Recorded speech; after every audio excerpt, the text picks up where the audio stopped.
es un ministro que después de Diego Calle, después de Gustavo Castro Guerrero, es el mejor ministro que ha tenido el país, porque entiende el problema y estudia el problema, de tal manera que cuando yo disiento de las personas no es porque tenga antipatía con las Pero personas. venga, cuénteme cosas así como de su vida por los aviones y por los aeropuertos. Esos exministros que se quedan descolocados y que después ni haciendo fila los vuelven a colocar, lo miran feo, le reclaman, no lo saludan. ¿Cuáles son las actitudes? Porque es que usted le ha dado madera a muchos. Pues hombre, no, pasa cada alcalde manda su año, terminó y cuentan, a mí se me olvida eso, pero si le voy a recordar una anécdota, ya que quiere anécdotas raras. Alguna vez venía de Nueva Zelanda. Sí. Y Pacho Uribe me había hablado de las Islas Fiji. Fiji. Y entonces, pero de regreso voy a entrar a las Islas Fiji. Creo que venía con Jaime Aristizábal. Estaba con Jaime Aristizábal en esa gira. Y entonces, cuando llegamos al aeropuerto, decía, bula. Y me dice Jaime Aristizábal, doctor Pérez, vea bula. Porque bula en el idioma de allá es bienvenido. ¿Cómo le parece? Ahí tiene Esa es la buena connotación. Óigame, doctor Pérez, ¿a usted le gusta coleccionar cosas? ¿Por qué? Vea, por ejemplo, yo le veo a usted muchas campanitas. ¿Por qué le gustan las campanas? ¿Eso qué? No, realmente, a veces cuando salgo me gusta traer chucherías. Pero es que yo sé que usted tiene por ahí unas 4 pasiones, las campanas. ¿Eso tiene alguna connotación, digamos, filosófica o algo? ¿O simplemente? No, me gusta porque cada zona del mundo tiene su manera de hacer las campanas. Bueno, pero por ejemplo, una vez vi una en Kuala Lumpur, ¿sí? Una campana, pero como esas de locomotora, que me encantó esa campana y el sonido. Pero encartame desde Kuala Lumpur con esa, me quiebro pagando exceso de equipaje. Por eso no las traje. Le hubiera hecho un regalito a la iglesia de Entre Ríos, hombre, que me imagino fueron las primeras campanas que oyó. No, claro. Y las pirámides sí tienen. Las piedras. Las piedras en general. En general son las piedras. Entonces, piedras que veo en la carretera o al pie de los ríos. Las distintas formas, me gustan las piedras. Y las pirámides es una forma de tener piedras. Pero usted tiene una característica, y es que a usted, para conocerlo, si está contento o está bravo, hay que mirarle la frente. Se le hace el moradito en la frente. Y cuando le hace el moradito en la frente, está furioso. Cuando le botan alguna piedra o algún cachivache de esos que trae de todos lados. Yo, ¿es intrascendente o es trascendente? No, es intrascendente, porque yo no las cuido. Ya después no. Cuénteme un secreto. Yo las veo, las compro o me las regalan y adiós, que se perdió, ¿no? Cuénteme un secreto, doña Anita, que es su señora esposa, ¿le deja tener todos los cachivaches en la casa o se los tiene que traer para la oficina? No, yo siempre peleo con ella, sí. Pero yo peleo por mis cachivaches. Es que aquí no tengo nada, ya tengo bastante. Bueno, bastones, ¿le gustan mucho? ¿Por qué? No sé. ¿Le tiene miedo a la vejez o qué? Antes la acepto la vejez. Es para apoyarse. Claro, es que tengo 90 años y la gente me dice, hombre, ¿cómo así usted va a tener 90 años? Oye, hombre, el yogur con lanta. Siempre me ponen a mí a preguntar edades y yo le he hecho las cuentas a usted, pero no he querido porque usted es un secreto como guardado. Yo mejor no me meto en esas honduras. Hombre, usted gira un poco los gustos, ¿no? Yo le conocí por ahí por 10 años o 15 años el gusto por las cachuchas, pero lo veo poco con esto. ¿Esto tiene relación con los momentos políticos o qué? No. Porque ahora lo veo mucho con esto.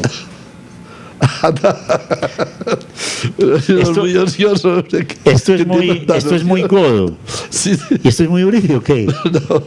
No, las dos tienen sus oportunidades. Sí, pero cuénteme usted por qué ha cambiado. Es que usted ya casi no lo ve. No, lo que pasa es que cuando uno va a salir al sol siempre la alita le hace falta a uno, ¿no es cierto? Pero es que estas eran sus preferidas. En Inglaterra me acostumbré mucho a las gorras estas. O sea, donde no lo conocen mucho, entonces usted se camufla. No, lo que pasa es que para el invierno un sombrero de estos es muy incómodo. En ese invierno en Inglaterra, imagina, venían esas heladas, en cambio una gorrita de estas. Pero ellos se ponen sombrerito de paño muy lindas. ¿Cuáles? En Inglaterra. Oye, hombre, usted tiene muchas vacas. ¿Esta es una de sus predilectas? Sí. Hombre, vea, y ahí le toco el corazón también con una anécdota de eso. ¿Sabe dónde está el toro, compañero de esa vaca? No, idea. Lo tiene Jaime Aristizábal. porque esta es una vaca inglesa, pero las compramos en Nueva O Zelanda. sea, quedó en la casa de Jaime Aristizábal. Sí, entonces él compró el toro y ahora le decía, bueno, o me compras el toro o te regalo la vaca, pero vamos a juntar este par de animales. Compañeros, que quede bien, que quede claro que yo no la he quebrado. Aquí la dejo sana y salva. Esa es la vaca que más quiere el doctor Pérez. ¿Cuántas vaquitas de esas tiene? No sé, pero tengo muchas. ¿Y cuántas en la vida real, como dirían las señoras? Bueno, hay un poquito, más o menos. Pero usted es el primero que hace lo que le sugiere, lo que aconsejan los campesinos. Por ejemplo, le trato de recordar un poco. Usted tuvo un tiempo donde decía, hay que mejorar la producción, volumen, aumentar producción, y defendía la vaca Holstein, ¿no? Después decía, hay que mejorar grasa, porque ese era un parámetro nuevo, y hay que mejorar grasa, y entonces Ercher o Jersey, ¿cierto? Ahora lo escucho hablando de cruces. Es necesario los cruces lecheros, es decir, que tengamos grasa, que tengamos proteína y que haya carne y que haya leche. ¿Eso son modas o es que a medida que vamos progresando en el país tenemos que ir cambiando? Primero, los viajes. El doctor Juan Guillermo Restrepo Jaramillo, 2 veces ministro de Agricultura, un tipo extraordinario, decía, no hay viaje perdido. No hay viaje perdido. Y yo le pedía permiso al Consejo de Administración, voy para tal partido, vaya. Le pedía, porque hoy ya no le pide. No, claro, ¿Ah, sí? claro. Ah, bueno, doctor. Entonces, no conocíamos sino las vaquitas blanco, oreja y negro, que era lo que ordeñábamos en Entre Ríos. Ya después vinieron las vacas de raza, las razunas, que eran las Holstein y las Yorkshire, que unos decían las Uraibar, las Yorkshire, y la Holstein, que eran los Velázquez, que era la descendencia de los toros del doctor José Velázquez, el doctor Antonio Velázquez Restrepo. Antonio Velázquez. Ya después conocimos los viajes a Nueva Zelanda y conocimos la hibridación, que es el cruce del Jersey con el Holstein.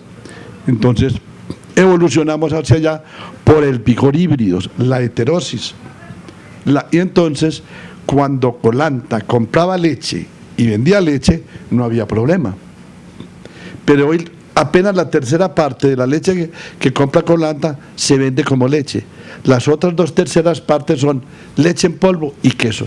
Y la Holstein es una raza muy buena y de mayor, de más cantidad de ejemplares en el mundo, pero pocos sólidos totales y muy exigente en la alimentación. No, se me está yendo por allá. Yo mejor ni le voy a repreguntar. Mejor me voy para acá. Yo sé que a usted le gustan mucho los caballos, creo que le gustan mucho, pero ya monta muy poquito, ya tiene muy poca oportunidad. Sí, realmente los caballos, en eso se hizo el país. Nosotros en mi época pues ahí íbamos de Entre Ríos hasta Carolina, prácticamente a la finca de mi abuelo, a caballo. Ya no se puede hacer esos viajes.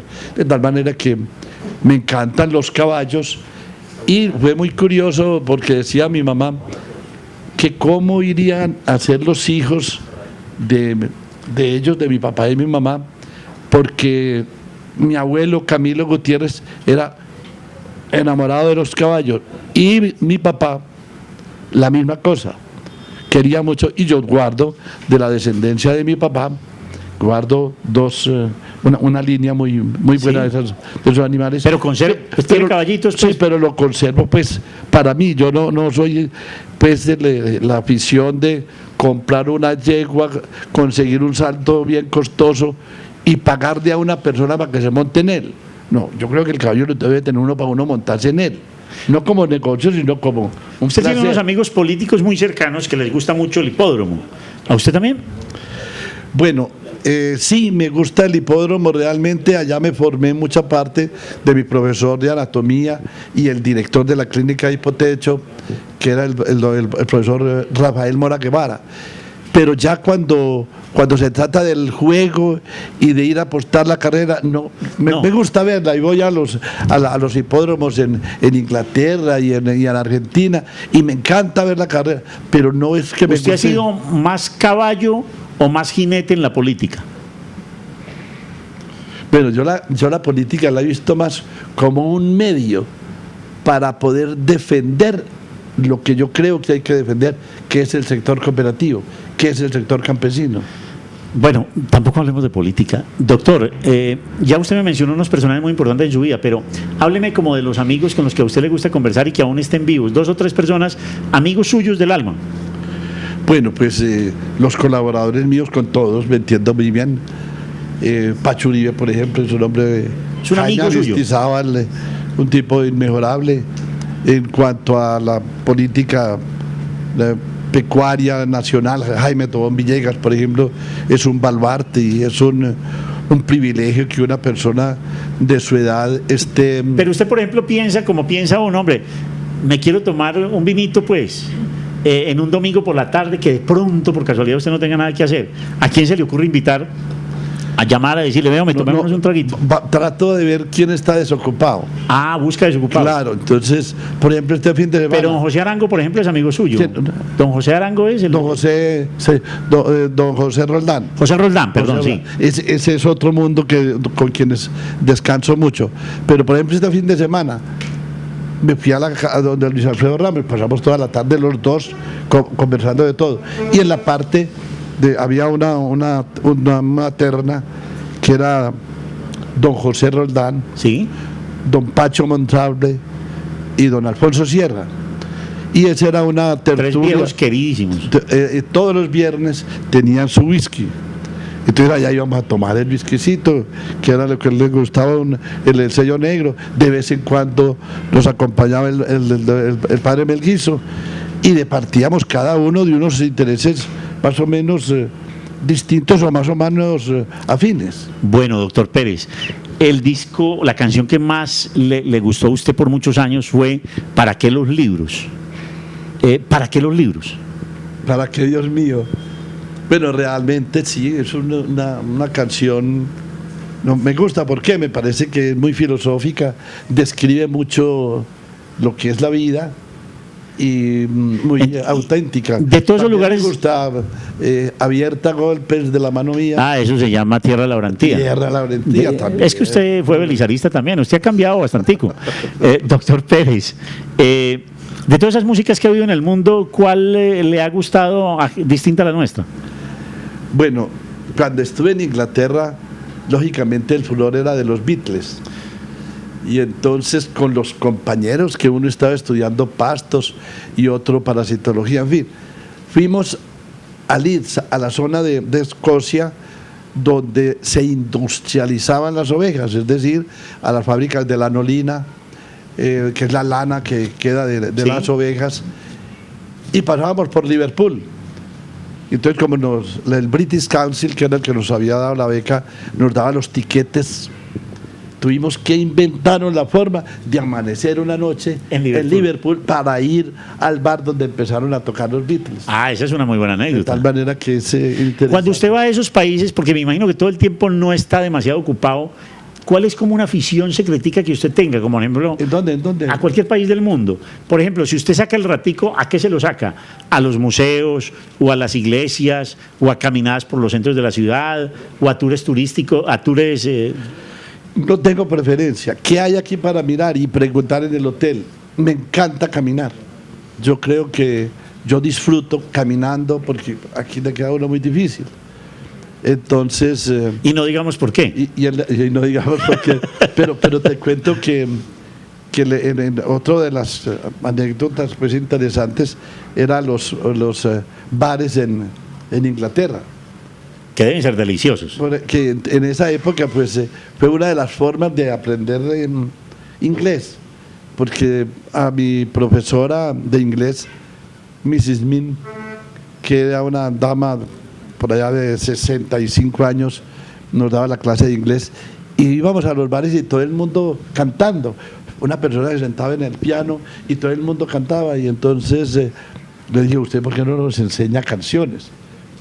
Y eso marcó época en la escuela de inglés, en Kensington School of Language, y entonces aprendimos muchas canciones, por ejemplo, para Navidad, entonces, a cantar los villancicos. ¿Un villancico en inglés cómo lo canta? No, el pues, que más recuerde. Pero yo creo que el villancico yo creo que hay más importante para mí si me estás preguntando mi afición, me encantaban las canciones que cantaban los soldados cuando iban para la guerra. Entonces, muy nostálgicas, ¿no? Por ejemplo, It's a long way to Tipperary, it's a long way to go. My bonnie is over the ocean, my bonnie is over the sea. Vamos a seguir cantando. Con esa promoción, John Jairo, vamos a tener que movilizar este programa. Es la primera vez que el doctor Genaro Pérez Gutiérrez canta en televisión. Doctor Pérez, demos un saltico a su vida familiar, en la que obviamente no me voy a detener mucho, pero no puedo pasarla de largo.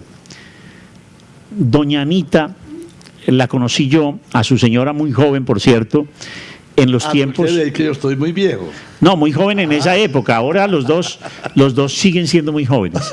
Doña Anita, no me vaya a matar. La veía muy contenta en el Golán. Le da nostalgia no poder ir a algunos de los lugares donde usted iba y donde yo sé que se sentía pleno. No, realmente yo he seguido mis trabajos genéticos, tanto en carne como en leche. Y yo, es decir, y hago un F2, por ejemplo, y yo ya sé, yo me imagino cómo es el animal, es decir, pues yo me eduqué mucho en la parte de avicultura, pero digo, que son cruces de razas, cerdos cruces de razas, pero los bovinos, los puristas, que decimos aquí con el colega Pacho Maya, son muy cerrados a que no se deben cruzar los animales, y yo hago lo contrario. Entonces, yo en la imaginación, o en las fotos, pues, sí, claro, y en las filmaciones. Pero yo cuando veo al animal, yo puedo decir, este puede ser, es un blonde Aquitaine, un Belgian Blue, un blanco original. Conoce los resultados. Es decir, más o menos. Y sigue lo que usted quiere en cada sitio. Pero yo me refería más un poco como al tema de la nostalgia, el descanso. Yo sé que ese era un lugar de reposo para usted interesante. Sí, pero realmente yo soy muy adaptable. Es decir, yo gozo estando solo y que se fueron los hijos y Anita y yo me quedé en la casa con Mateo, que es el perrito, y yo disfruto leyendo, estudiando, mirando papeles. El novelista... Me gusta estar solo también. Usted lee, pero estudia mucho y eso es muy perezoso a veces. ¿Novelista que más le guste cuál es? Bueno, yo te digo pues que realmente yo mi época actual la dedico siempre a estar actualizado en lo que estamos haciendo. En lo suyo. Pero usted de todas maneras tiene autores predilectos que haya leído. Pero no. Es decir, en música, cuando oye música, ¿qué oye? Todo. Tampoco tengo la afición que el bambuco, no. Es decir... o sea, desde lo clásico hasta un tango arrabalero. Exacto. Entonces, me encanta, por ejemplo, en música, si estoy oyendo a Bach... Pero usted sabe, por ejemplo, quién es Darío Gómez, ¿o no? Sí, claro. ¿Y sabe quién es Shakira? Dígame 2 o 3 nombres de esos que sepa. Julio Jaramillo. Bueno, pero es que ya hace rato. Sí. Doctor Pérez, Doña Anita ha sido una compañera de muchos años que usted, por cierto, conoció muy recién ingresaba a Colanta. ¿Por qué escogió a Doña Anita? Eso sí es muy difícil. A esta altura habrá que explicarlo. Es muy difícil. Muy difícil. Pero en ese momento le llamó... Te cuento que no te va a ver porque está en Nueva Zelanda. Qué bueno. Con su hijo. Sí. Pasemos pues a Doña Anita y le hago una pregunta bien concreta. Trate de imaginarse, trate de buscar en su mente, y ojalá no me va a hablar con palabras del cerebro, sino del corazón, una imagen bien linda que usted tenga de Santiago, su hijo mayor. Pues era el más cercano, ¿no es cierto? Al fin y al cabo fue el primero que nació y era el que más se disfrutaba con las vacas. ¿Le gustaban mucho las vacas? Me encantaban las vacas. Y además, para hablar de Santiago, solamente una palabra más.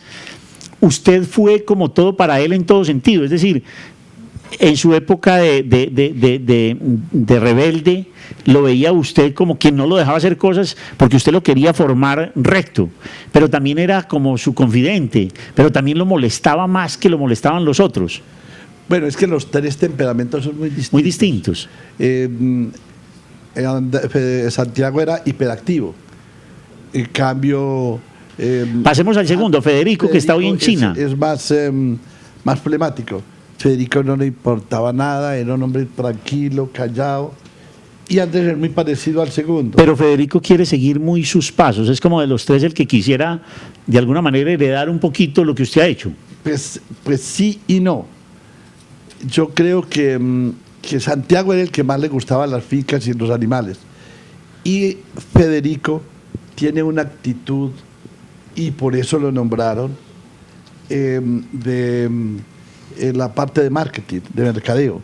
Él hizo su carrera en EAFIT, hizo su especialización en EAFIT, en mercadeo, estaba haciendo su máster y ya tenía su universidad en Estados Unidos para hacer su doctorado. Y el presidente Uribe dijo, hombre, ¿cómo será ese muchacho 2 años en la China, que ya hable un poco de chino? Claro. ¿Cuántos negocios podrá hacer para el país?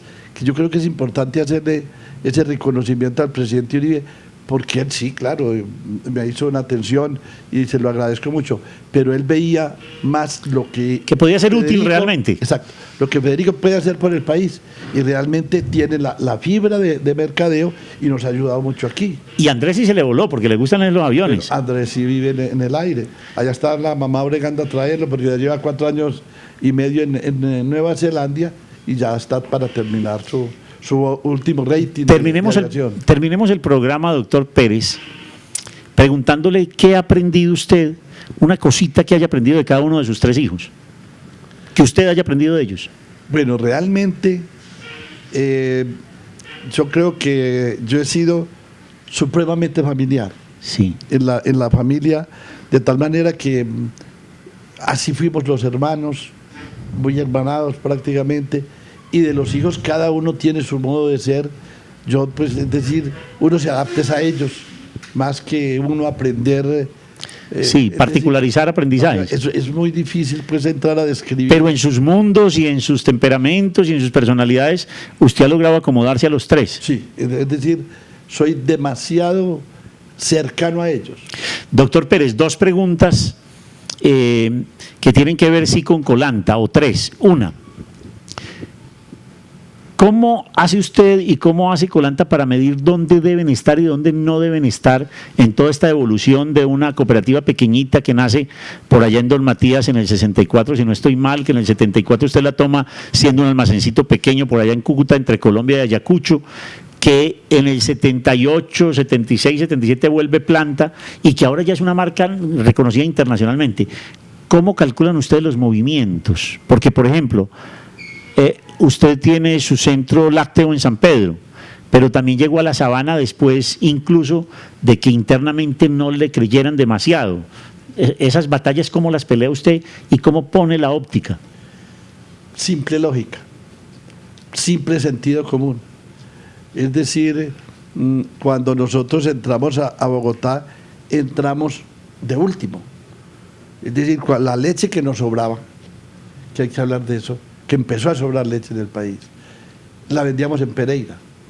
Entonces, cuando el doctor Jorge Cárdenas Gutiérrez me llama a ofrecerme que me vendía la planta, o que le vendía a Colanta la planta de Armenia, planeación de Colanta dice, haga ese negocio. Alrededor de Armenia hay 2 millones de habitantes, los mismos de Medellín. Ese negocio da plata en 2 años. A los 6 meses está dando plata la planta de Armenia. Y en Bogotá vendimos en la costa, en Córdoba, y cero en Bogotá. ¿Por qué? Por difícil. Ajá. Porque Bogotá era supremamente difícil sin hacer ningún estudio, a pesar de que tiene tierras muy buenas para producir leche, las mejores del mundo, y es la más desorganizada, la más mal atendida. De leche el más desorganizado de los mercados del país, donde más leche cruda se vende. Hayamos sido un éxito también. ¿Por qué? Por una cosa elemental, y tal vez así empezamos en el programa, hablando de la microbiología. Ese detallito de una leche que no tenga bacterias, es decir, ni contaminación, ni células somáticas, son las que hoy hacen la calidad de Colanta para exportar y la calidad de leche para el alemán que nos asesora en quesos, poder hacer un queso de esas proporciones. Él me decía, bueno, ¿cómo se siente cuando vamos a apartar el queso de 600 kilos? Yo, muy preocupado y muy nervioso. ¿Y por qué? Dijo, porque uno hace un queso de estos y por dentro puede estar podrido. Y entonces cuando él abrió, él decía, doctor, me decían, pero el aroma es muy bueno. Carlos, mire, doctor Pérez, ¿sabe una cosa? Con la leche que usted tiene, yo soy capaz de hacerle cualquier maricada. Maravilloso. Eso en un alemán, sí, claro. Es que le ves la calidad, porque es que a eso hemos llegado educando al mismo campesino. Es que transformaron las tierras y que ese campesino tenga esa cultura que no la tiene en Nueva Zelanda, no la tiene Europa, porque no la tiene las posibilidades. La mano de obra es muy costosa. Claro. Eso, al llegar a ese grado de especialización, es muy realizante. ¿Cuántos empleados tiene hoy Colanta? Asociados, trabajadores, 4.200. 4.200. Usted mantuvo hasta último momento, yo no sé si ya soltó un poquito, que todo el que entraba a Colanta, usted casi que lo conocía y usted daba el visto bueno final. ¿Ya no puede o ha mantenido eso? No, se mantiene. Muchos, ¿Y por qué ese secreto, doctor Pérez? No, ¿Por qué? No, me gusta ver. ¿Le gusta? Me gusta ver las personas y este paquete y me gusta ver la letra. ¿Qué veo en la letra? Yo no soy grafólogo, yo soy veterinario. Pero de todas maneras lo inspira. Pero, no sé, me gusta. ¿Por qué se metió en cárnicos y por qué se metió en vinos? En vinos para venderle el queso. Acompañante. Más para que, por mi gusto personal de tomar, y yo creo que rebaja el consumo de alcohol. Yo creo que es culturizante porque cada botella, cada cosecha, cada trago de la misma botella es distinto. Y con buen queso no hay mal vino. Entonces es una forma de hacer la cultura del queso. Qué bueno. Y en cárnicos. Y no beber el aguardiente o el arrón por emborracharse, sino el deleite de degustar algo. ¿Y sus vinos quién los produce? Rioja, en España, pero vamos a conseguir otras calidades. Perfecto. Pero sobre la pregunta de la carne, el mismo caso de la leche. Yo no me explico por qué en Colombia se nos metió que el cebú es la mejor carne del mundo.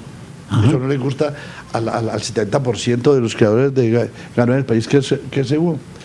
El cebú es una raza que hay que aprovechar su capacidad de estar en tierra caliente, pero hay que meterle bostauros. El cebú es muy bueno para hacer albóndigas, pero no es la mejor carne, mejor dicho. No es la mejor carne. Pero usted se mete en los cárnicos en una operación de salvamento cooperativo, ¿no? No, yo me meto en los cárnicos porque veo la forma de llevarle al paladar de los colombianos carne de buena calidad. ¿Qué es lo primero? Juventud. Es decir, animales alrededor de 20 meses que tengan siquiera 400 kilos de peso. Bueno, después tendremos tiempo de contar qué fue en ese trayecto. Esta sí es la última pregunta, porque ya como media hora dije que iba a ser la última. Doctor Pérez, ¿usted es más cooperativista o más cooperólogo? Yo soy más cooperativista. ¿Cuál es la diferencia? La diferencia es que hago cooperativismo y el cooperólogo teoriza sobre el cooperativismo. Se sabe todos los derechos y los códigos y todas las obligaciones y todos los decretos. Entonces yo hago cooperativismo. Doctor Pérez, ¿por qué, y despide usted del programa con esa respuesta, por qué usted es un hombre para seguir? ¿Por qué es usted un modelo para mucha gente en Antioquia? No, realmente yo ahí sí soy kantiano. Kant decía, obra en tal forma que la norma que marque tu conducta pueda llegar a ser ley universal. Entonces yo he pensado que uno, el principio rotario, dar de sí antes de pensar en mí. Entonces yo creo que eso realiza uno. Si uno ve que el país está bien, pues uno está mejor. El doctor Genaro Pérez Gutiérrez, lo hemos tenido en una larga y para nosotros agradable charla que esperamos también para ustedes lo haya sido. Un personaje que había que mostrarles, del que ustedes naturalmente no conocían muchísimos temas, pero que como ustedes ven es un hombre jovial, querido, amable, paisa, pero sobre todo que responde con hechos por lo que dice. Qué bueno poder hablar con él y qué bueno que ustedes nos sigan acompañando en próximos programas. Muchas gracias.